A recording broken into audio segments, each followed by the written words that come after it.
Students, बहुत बहुत स्वागत है आप सभी का आपके अपने इस यूट्यूब चैनल पे, जहां आपको वेस्ट बंगाल बोर्ड से रिलेटेड वीडियोस मिलती रहेगी। तो अगर आप वेस्ट बंगाल बोर्ड के स्टूडेंट हैं तो चैनल को सब्सक्राइब करके बेल आइकन को जरूर प्रेस कर लें। स्टूडेंट्स, आज जो चैप्टर हम लोग स्टार्ट करने वाले हैं वो है मैटर, स्ट्रक्चर एंड प्रॉपर्टीज। ये क्लास 9 फिजिक्स का चैप्टर 3 है। तो चलिए वीडियो को स्टार्ट करते हैं।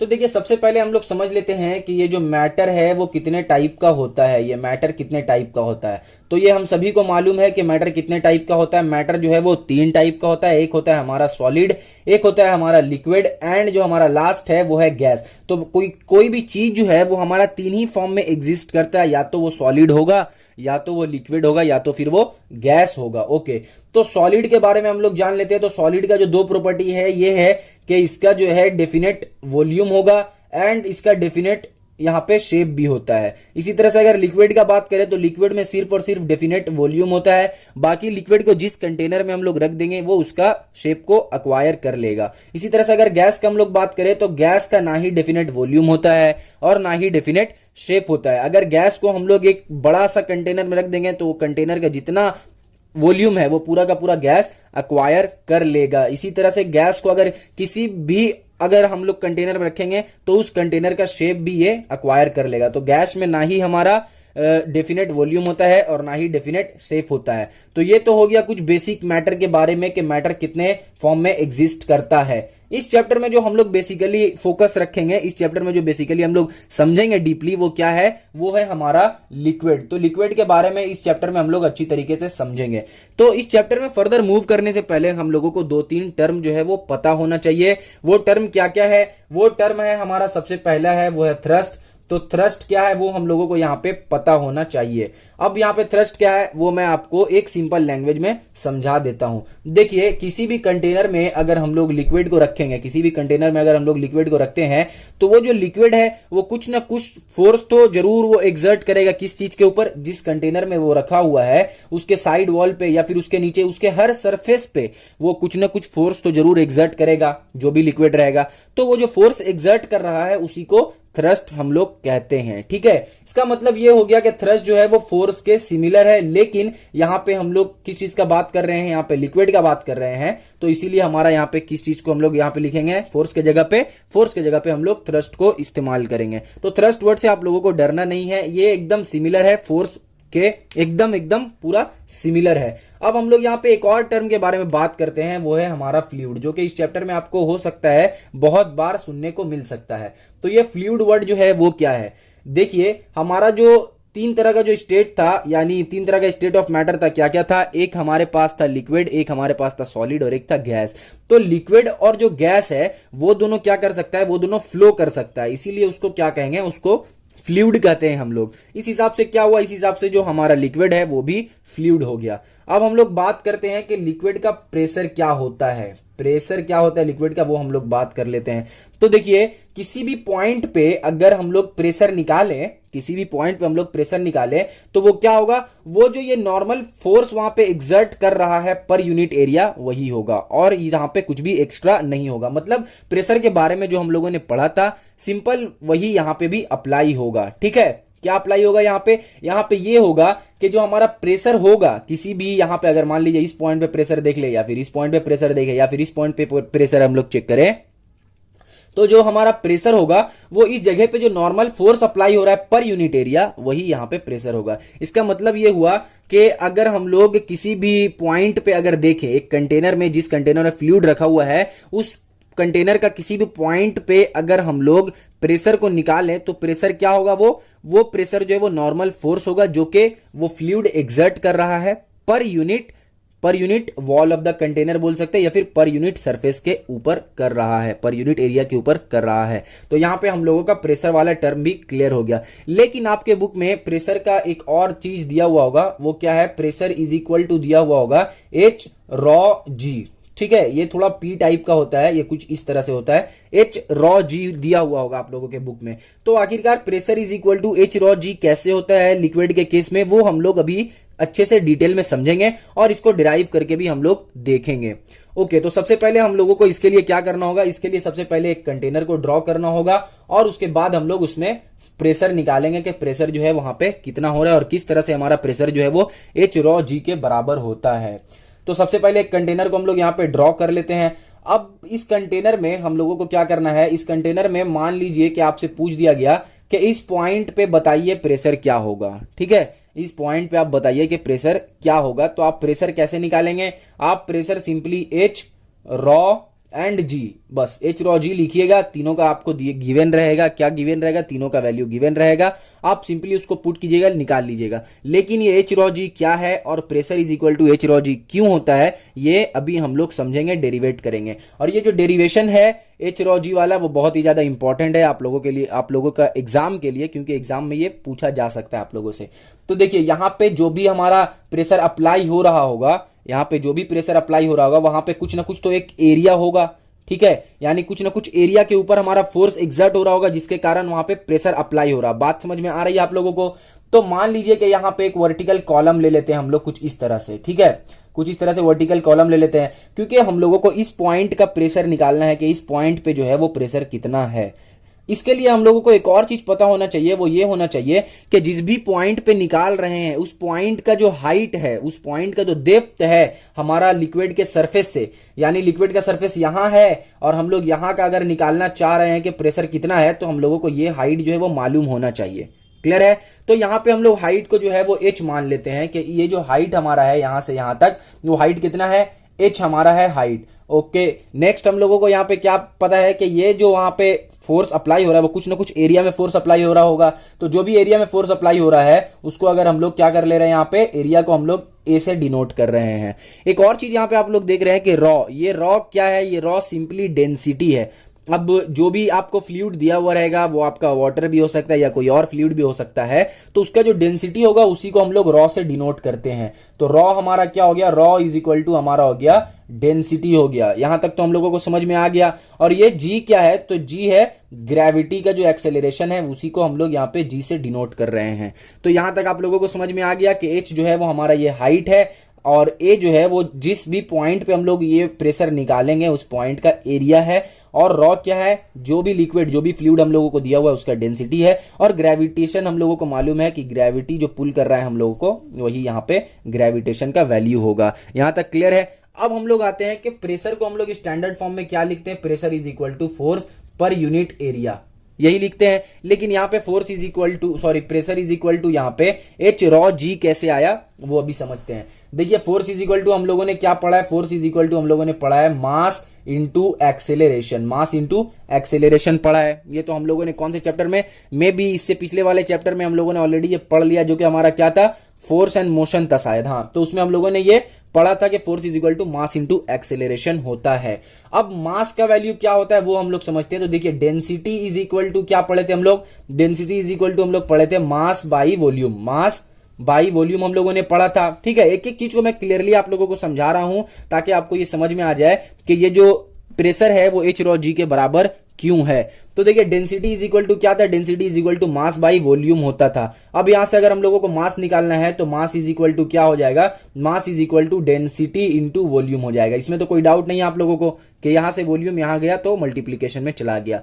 अब देखिए मास का कैसे हम लोगों को निकालेगा यहां से वैल्यू, वो ये है कि डेंसिटी का क्या है, डेंसिटी इज इक्वल टू हम लोगों को रॉ पता चल गया है। एंड वॉल्यूम क्या होगा, देखिए वॉल्यूम होगा ये जो एरिया है, ये जो सरफेस का एरिया है, जो पॉइंट का एरिया है, उसको अगर हाइट से मल्टीप्लाई कर देंगे तो वॉल्यूम हम लोगों का निकल जाएगा। तो मतलब वॉल्यूम यहाँ पे क्या हो गया, एरिया इंटू हाइट, ये हमारा क्या निकल गया, वॉल्यूम निकल गया। अब नेक्स्ट यहाँ पे हम लोग जब इसको पुट करेंगे, मास का इज इक्वल टू हम लोगों को क्या निकल गया, मास इज इक्वल टू हम लोगों का निकल गया रॉ ए एच, ये निकल गया raw area and height into acceleration.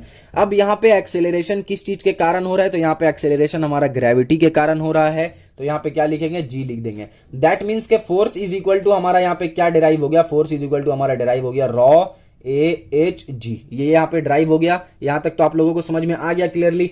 अब यहाँ पे जो फोर्स हम लोगों का यहाँ पे ड्राइव किए हैं उस फोर्स को यहाँ पे हम लोग पुट करके देखते हैं। तो ये हमारा प्रेशर है, प्रेशर इज इक्वल टू क्या निकला हम लोगों का, रॉ निकला ए निकला, एच जी डिवाइडेड बाई क्या है, ए है। अब यहाँ पे क्या होगा कि ऊपर में भी एरिया है और नीचे में भी एरिया है, क्योंकि ये एरिया जो है वो भी तो इसी एरिया के बात कर रहे हैं ना, क्योंकि फोर्स पर यूनिट एरिया। तो कौन सा यूनिट एरिया पे, इस वाले यूनिट एरिया पे। और ये वाला जो एरिया हम लोग निकाले थे वो भी कौन सा एरिया था, यही वाला एरिया था। दैट मीन्स कि ऊपर वाला एरिया और नीचे वाला एरिया कट गया और प्रेशर इज इक्वल टू हम लोगों के पास क्या आ गया, pressure is equal to H rho G आ गया।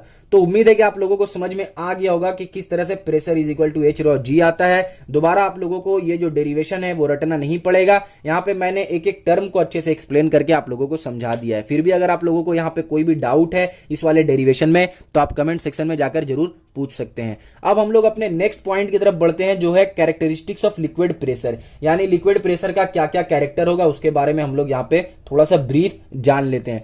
तो देखिए लिक्विड प्रेशर का जो हमारा जो लिक्विड प्रेशर का कैरेक्टरिस्टिक्स होगा वो ये होगा कि अगर सबसे पहला कैरेक्टरिस्टिक्स क्या है इसका, कि अगर हम लोग लिक्विड का एक लेवल पे देखें, यानी अगर एक हॉरिजॉन्टल लेवल पे देखें तो एक हॉरिजॉन्टल लेवल पे उसका जितना भी साइड वॉल पे जो भी प्रेशर पड़ेगा वो क्या रहेगा, वो हमारा सेम रहेगा। मतलब अगर हॉरिजॉन्टल लेवल सेम है तो वो उसका जो चारों तरफ जो वो प्रेशर अप्लाई कर रहा है वो पॉइंट पे, मतलब कि ये हमारा मान लीजिए कि एक कंटेनर है, ठीक है, ये कंटेनर है और ये हॉरिजॉन्टल लेवल पे किसी भी पॉइंट पे अगर हम लोग निकालेंगे प्रेशर तो वो प्रेशर क्या होगा, कांस्टेंट होगा। मतलब सब पॉइंट के लिए वो प्रेशर सेम होगा। शर्त ये है हमारा कि जो ये हॉरिजॉन्टल जो लेवल है यानी कि जो हाइट है वो क्या होना चाहिए, वो कांस्टेंट होना चाहिए। ये आप लोगों को समझ में आ गया। एक और यहाँ पे इंपॉर्टेंट कैरेक्टर इसका ये है कि जो इसका हमारा प्रेशर है वो ना ही जो लिक्विड है उसके वॉल्यूम के ऊपर डिपेंड करता है और ना ही शेप के ऊपर डिपेंड करता है, ठीक है। तो सिर्फ और सिर्फ किस चीज के ऊपर डिपेंड करेगा, सिर्फ और सिर्फ हमारा हाइट के ऊपर डिपेंड करता है। यानी कि कितना हाइट के लिए हम लोग निकाल रहे हैं, अगर इस तरह से कंटेनर एक इतना बड़ा ले ले और एक कंटेनर इतना बड़ा ले ले तो इससे हम लोगों को कोई फर्क नहीं पड़ता है। फर्क सिर्फ क्या चीज से पड़ेगा हम लोगों को, सिर्फ और सिर्फ पड़ेगा हम लोगों को इसके हाइट से, यानी कितना हाइट के लिए हम लोग इसका किस चीज को निकाल रहे हैं, कितना हाइट के लिए हम लोग इसका प्रेशर को निकाल रहे हैं, सिर्फ उसके ऊपर डिपेंड करेगा। कितना सरफेस एरिया है उस वाले लिक्विड का, उस वाले फ्लूइड का कितना सरफेस एरिया है उसके ऊपर ये डिपेंड नहीं करेगा। यहां तक क्लियर है? ओके। नेक्स्ट यहां पे कैरेक्टरिस्टिक्स ये है कि जो हमारा साइड वॉल पे जिस भी कंटेनर में ये रखाएगा, जो भी कंटेनर का अगर हम लोग निकालेंगे प्रेशर, जिस भी कंटेनर में हमारा फ्लूइड निकाले रखा हुआ है उस वाले कंटेनर का अगर साइड वॉल का एवरेज प्रेशर निकालेंगे तो वो एवरेज प्रेशर होगा हाफ एच रॉ जी, ठीक है। तो ये कुछ था कैरेक्टरिस्टिक्स किस चीज का, हमारा लिक्विड प्रेशर का कैरेक्टरिस्टिक्स था। एक और यहाँ पे इंपॉर्टेंट बात आप लोगों को बता दूं कि लिक्विड जो होता है वो अपना लेवल खुद से फाइंड कर लेता है। मतलब अगर 4 वेसल को इस तरह से आप लोग ऐसे रखें, यहाँ पे एक ऐसा, यहाँ पे एक 4 वेसल को अगर इस तरह से आप रखें, एक इस तरह से एंड नेक्स्ट जो है हमारा कुछ इस तरह से और नेक्स्ट जो है वो इस तरह से अगर रखेंगे तो क्या होगा कि जो लिक्विड अगर आप लोग यहां से डाल रहे हैं, मान लीजिए कि इसको इस तरह से खुला छोड़ दिया जाए और यहां से हम लोग क्या कर रहे हैं, यहां से अगर हम लोग लिक्विड डाल रहे हैं तो वो लिक्विड क्या होगा कि सेम लेवल पे जाएगा, सब में सेम लेवल पे जाएगा। ऐसा नहीं कि इसमें जो है वो यहां तक चला गया और इसमें सिर्फ यहीं तक है, वो सब में एक साथ एक लेवल के साथ बढ़ेगा। इसका मतलब क्या हुआ, इसका मतलब ये हुआ कि लिक्विड जो है वो अपना लेवल खुद से फाइंड कर लेता है कि किस लेवल में हम लोगों को रहना है। इसका शेप कुछ भी हो लेकिन लेवल जो है वो सबका सेम ही रहेगा लिक्विड का। मतलब अगर यहां से हम लोग लिक्विड डाल रहे हैं तो अगर वो लिक्विड इस लेवल तक पहुंचा है तो सभी कंटेनर में वो लिक्विड का लेवल इतना ही रहेगा। उम्मीद है कि आप लोगों को ये बात अच्छी तरीके से समझ में आ रहा होगा। अब हम लोग अपने नेक्स्ट पॉइंट की तरफ बढ़ते हैं और वो क्या है कि प्रेशर को आखिरकार हम लोग मेजर किस तरह से करते हैं। अब कौन से प्रेशर का यहाँ पे बात कर रहे हैं, यहाँ पे हम लोग एटमॉस्फेरिक प्रेशर का बात कर रहे हैं। क्या है? Atmospheric pressure. तो उससे पहले हम लोगों को ये पता रहना चाहिए कि एटमॉस्फेरिक प्रेशर क्या है। तो देखिए हमारा जो अर्थ है वो चारों तरफ से क्या है, एटमॉस्फेयर से सराउंडेड है। ऑलमोस्ट 500 किलोमीटर अबव तक हमारा एटमॉस्फेरिक लेयर क्या है, अर्थ को घेर कर रखा है। अब उस लेयर में बहुत टाइप का गैस भी है, जैसे कि हमारा ऑक्सीजन है, नाइट्रोजन है, कार्बन डाइऑक्साइड है, वाटर वेपर है और भी बहुत सारा पार्टिकल है। अब वो पार्टिकल मिलके हमारे अर्थ के ऊपर कुछ ना कुछ प्रेशर को अप्लाई कर रहा होगा, कुछ ना कुछ प्रेशर को एग्जर्ट कर रहा होगा। उसी प्रेशर को हम लोग क्या कहते हैं, उसी प्रेशर को हम लोग कहते हैं एटमॉस्फेरिक प्रेशर। ठीक है, तो समझ में आ गया एटमॉस्फेरिक प्रेशर किसको कहते हैं। अब बात करते हैं कि एटमॉस्फेरिक प्रेशर को हम लोग मेजर किस चीज से करते हैं। तो एटमॉस्फेरिक प्रेशर को हम लोग बैरोमीटर से मेजर करते हैं। ये एक इंस्ट्रूमेंट है जिससे हमारा एटमॉस्फेरिक मेजर होता है। और एक और वह है, वो क्या है, 14 बैरोमीटर। 14 बैरोमीटर। ऐसे और भी 2-3 इंस्ट्रूमेंट है, आप लोगों के बुक में भी सिर्फ यही 2 दिया हुआ होगा, बैरोमीटर एंड 14 बैरोमीटर। तो सिंपली समझ लीजिए कि ये जो है वो डिवाइस है जिससे एटमॉस्फेरिक प्रेशर को मेजर किया जाता है। क्लियर है यहां तक? बाकी आपके बुक में इसका डिटेल अच्छे से लिखा हुआ होगा, उसको आप पढ़ लीजिएगा थोड़ा बहुत। अब हम लोग नेक्स्ट और लास्ट टॉपिक की तरफ मूव करते हैं, जो कि इस वीडियो का लास्ट टॉपिक होने वाला है, लेकिन बहुत ही ज्यादा इंपॉर्टेंट टॉपिक है। वो क्या है? वो है सिफॉन। अब नाम से तो ये काफी जो है वो अजनबी टाइप का वर्ड लग रहा है सिफॉन, लेकिन बिलीव मी, इसको आप लोगों ने ट्राई किया होगा, इसको आप लोगों ने ऑलरेडी देख लिया होगा कि सिफॉन किसको कहते हैं। बस नाम जो है हो सकता है पहली बार आप लोग सुन रहे होंगे। अब ये सिफॉन क्या है वो समझते हैं। देखिए, बचपन में आपने एक चीज किया होगा कि किसी भी अगर कंटेनर में लिक्विड रखा हुआ रहता था, वाटर रखा हुआ रहता था, तो उसमें हम लोग क्या करते थे, एक पाइप इस तरह से लगाते थे, और यहाँ पे हम लोग क्या करते थे, अपने मुंह से इसको क्या करते थे, ऐसा टानते थे। जब यहां से टानते थे तो लिक्विड क्या होता था, यहां से स्टार्ट हो जाता था फ्लो करना, और यहां से बहना शुरू हो जाता था। ये आप लोगों ने एक्सपेरिमेंट ऑलरेडी बचपन में कर लिया होगा। बस इसी को क्या कहते हैं हम लोग, सिफॉन कहते हैं। इसको अगर और अच्छे तरीके से समझे तो देखिए, यहाँ पे एक कंटेनर है, उस कंटेनर में यहाँ पे लिक्विड रखा हुआ है, ठीक है। यहाँ पे हम लोग एक क्या किए, पाइप को लिए, पाइप लेने से यहाँ पे लाए पाइप को, ठीक है। और एक इसके नीचे में यहाँ पे हम लोग एक और कंटेनर को रखें, और इस कंटेनर में भी इसको पाइप को यहाँ पे लाके डाल दिए।